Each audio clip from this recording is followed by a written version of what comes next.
So President Obama is asking Congress to sign off on $3.7 billion in emergency funding that would go to help the influx of immigrants at our southern border right now. But the critics, not so quick to jump on board here. They say that the aid request doesn't actually do anything to secure the border.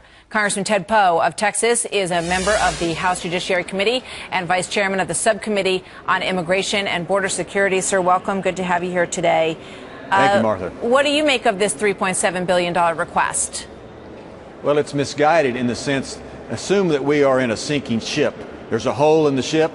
We need to plug the hole. We need to fix the border. But rather than do that, we're just bailing out the ship full of water. And that's what this bill does. It offers more pails to bail out the water. So it's misguided on what the real problem is and what we should do about it. 3.7, and we just listened to sort of a detail of where the money goes. A lot of it is into facilities and for judges and that kind of thing, as you say. It was interesting. We looked back this morning at the latest estimate, the most recent estimate we could find at what it would have cost to build the fence across the border, and that's about $6.5 billion. So now you've got a $3.7 billion request to basically, plug the hole and take care of the people who came through it, right? Well, it's not going to plug the hole. What we need is the National Guard on the border. I introduced legislation to put 10,000 National Guard members on the border with the governor's request. We have to stop the problem of people coming into the United States illegally first, and then deal with the folks that are here. And so the bill is misguided because it doesn't deal with the problem, it deals with a symptom. So it sounds like the president's not going to get his money. Well, the bill will come, of course, to the House. I hope we adjust it to add the National Guard on the border, reimburse states like Texas who've already spent $1 million a week protecting the United States border, put the National Guard, but also deal with the issue of immigration judges. But the long term, we need to have a plan for these people who have come to the United States to reunite them to their home country. That should be the plan. I mean, it's a mess at the border. I think everybody can agree on that. And the picture that you're seeing, you just saw a moment ago on your screen, is the ongoing hearing on the Hill in the Homeland Security Department as they talk about what's going on down there, and we'll keep one eye on that as well. When you look at this overall situation that's going on down here, and you remember what President Obama said about it in the past, I want to go to the soundbite that we have from President Obama talking about what a great job they're doing on the border. Thanks to the outstanding work of Janet and Alan and everybody who's down here working at the border, we've answered those concerns.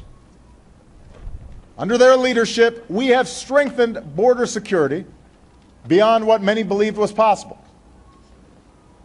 They wanted more agents at the border. Well, we now have more boots on the ground on the southwest border than at any time in our history.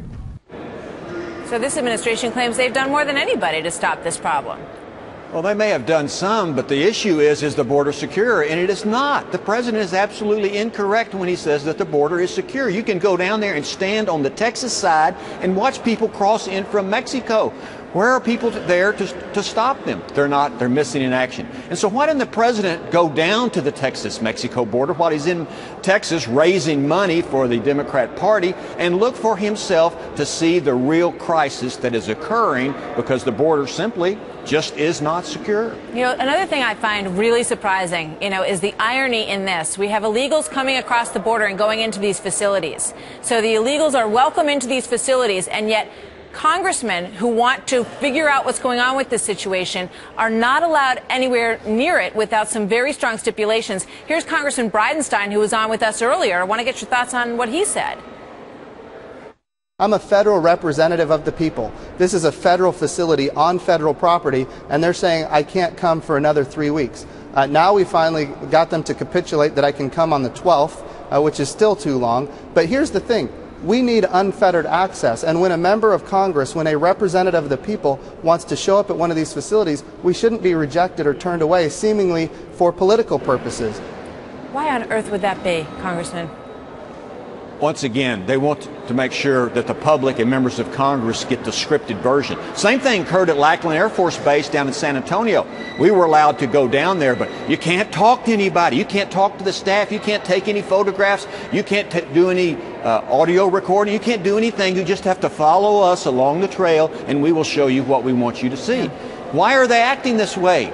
Because they have something to hide, and that's very unfortunate. It's and incredible. Congressman Bridenstine's right. You know, I think everyone can understand wanting to protect the children in this situation, which I think is what the administration would say is the reason for that. But why you can talk to the staff, the people who are heading up these operations down there, that is completely undemocratic under any definition that you can think of. So these are the pictures that we have so far, folks, and we're working to get more. Congressman Poe, thank you very much for being with us today.